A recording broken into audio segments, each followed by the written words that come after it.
This Do we have conference a will drop off? now be recorded.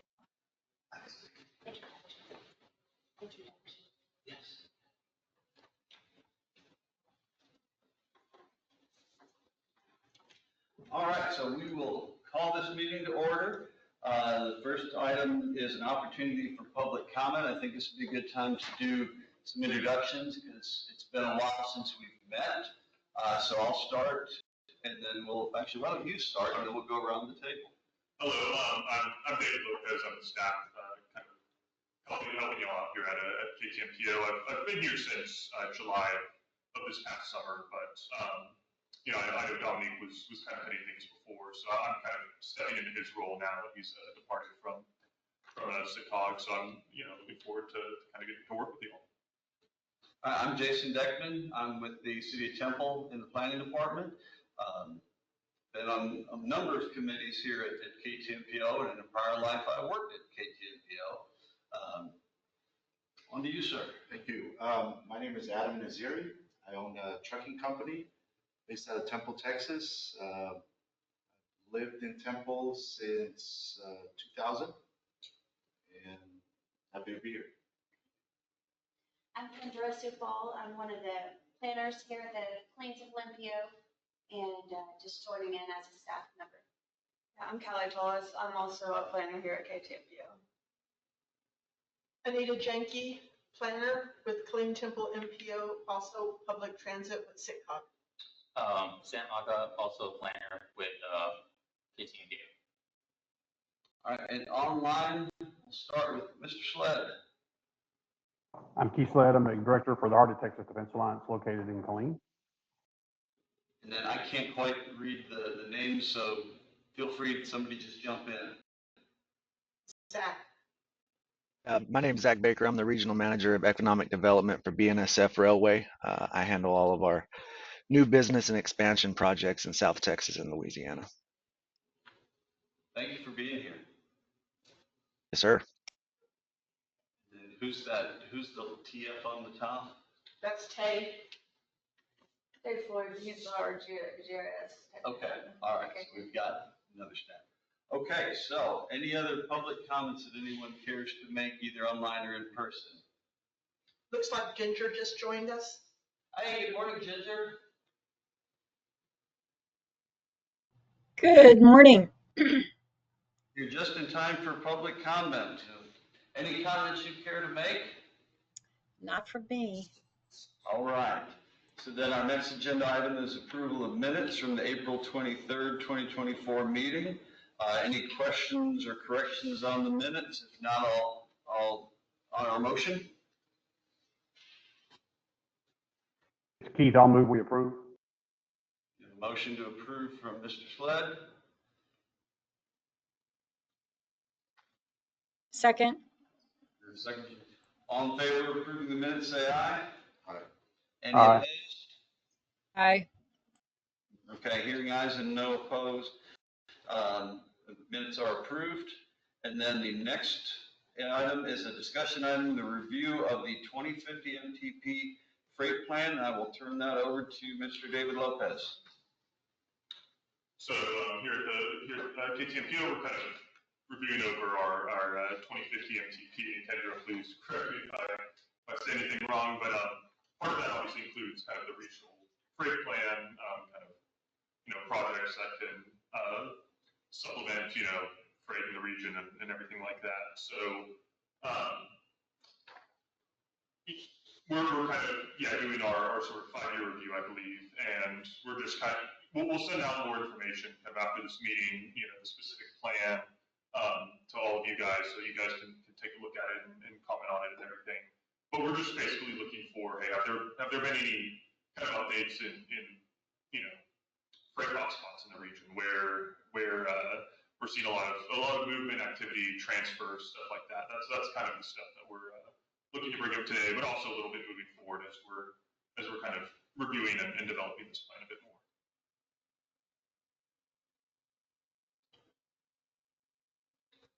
Hey, David, it's Keith Sled. I'm going to give your name to Matrix Solutions.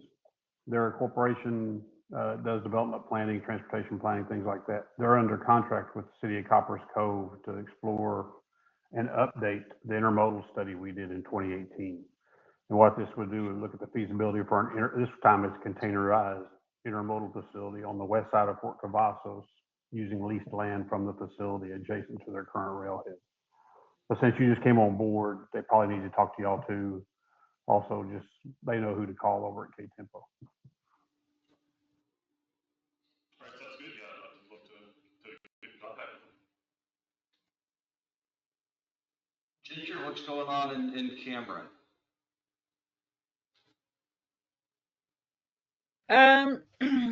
Well, we're anxiously awaiting a summer meeting from the consultants to the Bryan district on I-14. But other than that, we've got a few, looks like safety improvement projects. We've got one on 36 close into Cameron that looks like it's happening, maybe a turn lane. Other than that, traffic is rolling through pretty well.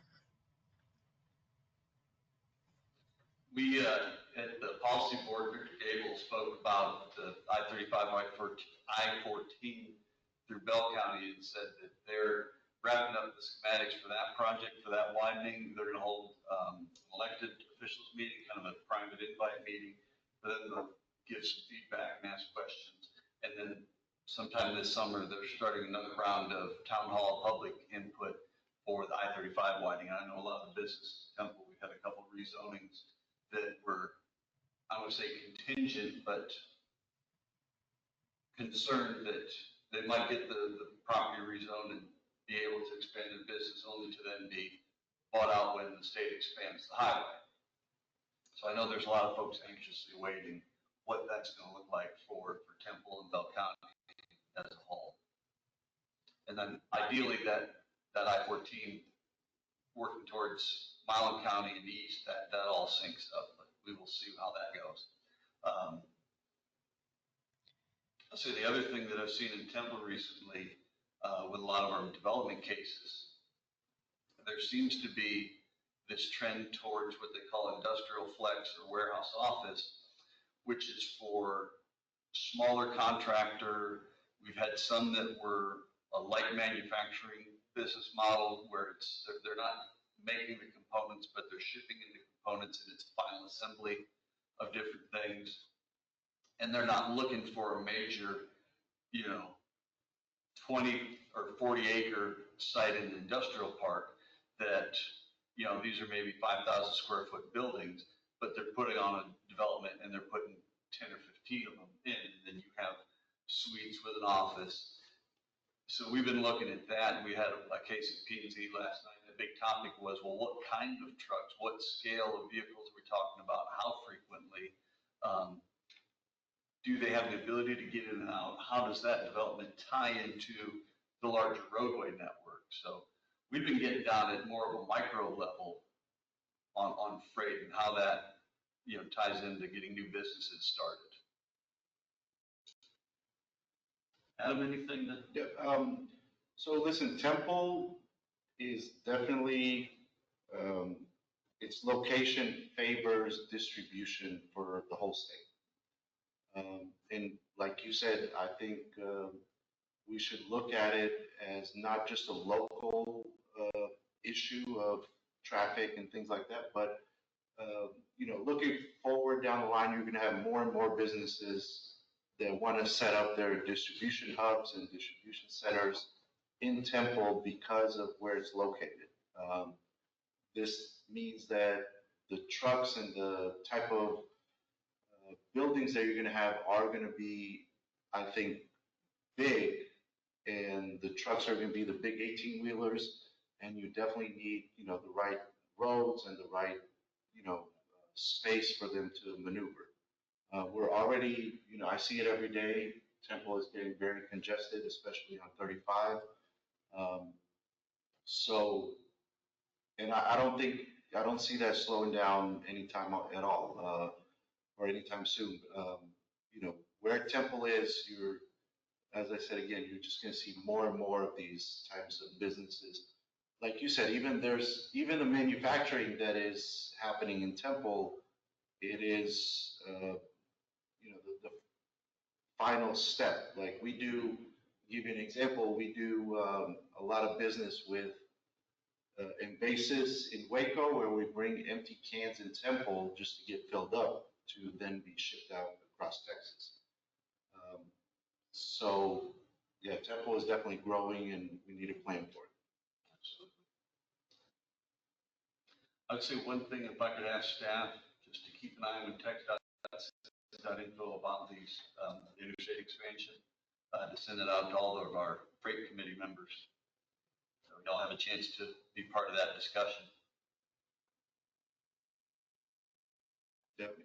Just, I'm not sure if this falls within this meeting or not, but like the biggest bottleneck currently right now is where 14 and 35 meet. Yeah. You have a lot more cars going south than going on 14. So, but the road does narrow right there. 35 does narrow. So it creates a big bottleneck that you feel, sometimes all the way through North Temple. Yeah. We definitely feel it with our trucks. I know that I can go that way in the morning and I have a reasonable chance to get into work at a predictable time, but I don't go that way to go home because starting from Belton all the way past Midway, like you said, and then sometimes it's even worse.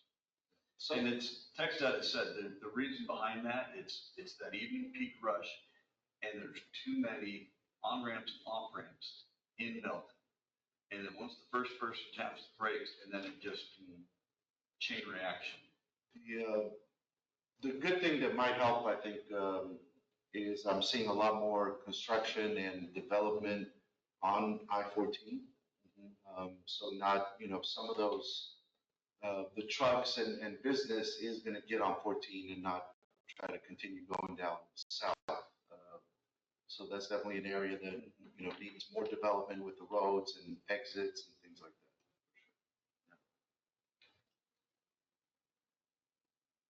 that. And where's your headquarters located? So my office is off of Ira Young Drive. Okay. I don't know if you remember last time I was here, and I'm still in the process of looking for a yard. So right now we have kind of an agreement with the SEPCO off of exit 304. Yep. To park our trucks there and fuel there and things like that. It's just, finding the right piece of land that, and I'll be honest, I'm actually looking to be out of city limits because of the requirements in the city for paving it. Because it costs, it's almost as much money as buying the land to pave it. So still in the process of doing that. I've heard that more than once. Yeah. With the big 18-wheelers, because I know some people get around it, paving it really thin. If you're just using, light duty vehicles, that's fine. But with the big 18-wheelers, if you just pave it really thin, it's just going to get messed up in a year. Yeah. So you have to, either spend a lot of money in paving it really thick, or you just, do, what's it called? Just throw gravel and pack it up. Temple won't allow for that. Yeah, that's something that we've heard more than once, that it adds to the cost. And we've looked at, we're going through a rewrite of our development code and trying to figure out, how do we manage, like you said, not having the pavement collapse, not just having it be a dirt gravel yard, and then in the middle of the summer, that dust. We had a zoning case that wanted to expand on 35, but not do the pavement. And they were going to be running equipment back and forth. We saw the risk of that just being dust wafting over the highway, and okay, that's not great for us either. So the question is there a location where, gravel base may still cause the dust, but it's far enough away from the highway that it's not that big of a deal. Until we can get that code change, the other option is for somebody like you to ask for a variance or ask for an exception. It has to go to the zoning board, it has to go to council, which some folks just don't want to do and just don't want to pay for. So recognize it's costly. challenge? It's, land is getting scarce, I would say. Yeah. Especially good locations, close to the highway, close to major roads that trucks need for sure. So it's been a struggle for me. I appreciate you letting us know. Online, Zach, I don't think we've heard from you, sir. Anything to add? Not much. I mean, you guys have already mentioned the importance of Temple. It's a major hub center, especially for our network. It's an area where we do a lot of manifest classification. It can be a big bottleneck in our network. So um, it's always a focus with our operations group. We're constantly looking for ways to move traffic in and out as best we can, and it is identified as an area of growth. So that's really one of the reasons why I like to be involved in this call specifically, is to, know about what's coming in business wise, how it relates to our network, so that we can work together. But I don't have anything specific for you. I'm sure you've had contacts with our Public Works Department, because we've had a number of projects that have involved getting a real permit because we're going through your airspace. Oh yeah, that's always fun. It always is. But we've had a few ones that y'all have kept moving through, and we're grateful for the help. Absolutely. All right, well, if that's anything else on the MTP, and I think we've kind of even moved into item number 5 of just, general freight topics. I think we kind of blurred those two together, didn't we? Yeah, I think so. Okay. Well, then let's move on to item number 6. Anita, any public input? I know that there's comments provided in the packet. Yes, can you do one more slide, please? Thank you. Thank you, Jason. One of the things also, I'm going to go into this first in a second, but Adam, I did want to let you know that Killeen-Temple MPO, they have a public engagement opportunity on our website. So when you discover places of congestion, you don't have to wait to this meeting to voice your concerns. You can go to our website and submit a public comment there. We take those public comments every month to the Technical Advisory Committee of Killeen-Temple MPO, as well as the Policy Board, which is made up of elected officials of the MPO and the region. So that is a place where information can continually flow, and you don't have to I've got to wait till my next meeting to talk about this freight issue. Let us know, and we'll get it moving up the chain of information. Our public comment summary, this is for the January through the month of March. And we have 2 streams of ways that we receive public comments. One is actually through engagement activities in the community, and another is through that website that I had mentioned. So these are our comments by the numbers and by the topics. Congestion and safety and highway projects, those 5 are basically the big ones, but safety is always a concern for our community. Can we go to the next slide, please? And these are by jurisdictions, so you can see that the city of Temple, Bell County, and Killeen, and TxDOT, they all have equal opportunity to be in the lead with these public comments. And so the specific public comments should be in your packets. If you have any questions about those, feel free to ask me, or even about how we came up with these numbers. Thank you, Anita. Thank you, sir. Any questions or comments from the audience? Okay, we will move on to the staff update. Looks like we've got a schedule of upcoming meetings. And I think we'd like to talk about, I know Keith was saying, the 2:30 versus the 9:30. Is this the appropriate time to set the meeting date for this committee? Like I said, we could discuss it. Or, well, meeting dates, it's always the third Thursday of every April and October, but the time is something that we can definitely adjust. When is the next meeting for the Freight Advisory Committee? It would be October 29th.